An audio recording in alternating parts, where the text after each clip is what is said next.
சிந்து பைரவி அடுத்த வர எபிசோடில் பார்த்திங்க அப்படின்னா காயத்ரி கல்யாணம் நடக்க போகுது அப்படிங்கிற சந்தோஷத்தில் எல்லாரும் பார்த்திங்க அப்படின்னா மண்டபத்தில் இருக்காங்க.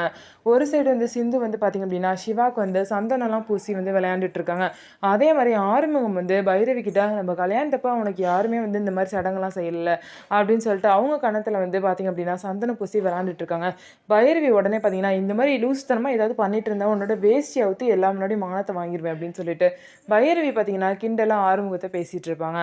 இதெல்லாம் போக இன்னொரு சைடு வந்து ரொம்ப மோசமான கேரக்டரான இந்த மகாவும் மகாவோட தம்பி எசக்கியும் பார்த்திங்க அப்படின்னா இந்த காயத்ரி கல்யாணத்தை எப்படியாவது நிறுத்தி காயத்ரியை தன்னோட தம்பி எசக்கி தான் கல்யாணம் பண்ணிக்கணுங்கிற மகா வந்து உறுதியாக இருக்காங்க. அதனால் எசக்கியை வந்து ஏதாவது பிளான் பண்ண சொல்கிறாங்க.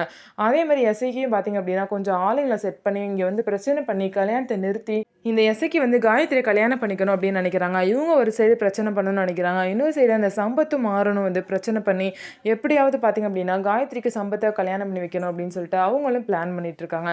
ஸோ என்ன நடக்க போகுது எல்லாம் வந்து பிளானையும் முறியடிச்சு எப்படி வந்து சரியா வந்து காயத்ரியை மேரேஜ் பண்ணிக்க போகிறாரு அப்படின்னு சொல்லிட்டு வெயிட் பண்ணி பார்க்கலாம். நம்ம வீடியோ உங்களுக்கு பிடிச்சிருந்தா நம்ம வீடியோவை லைக் பண்ணிக்கோங்க.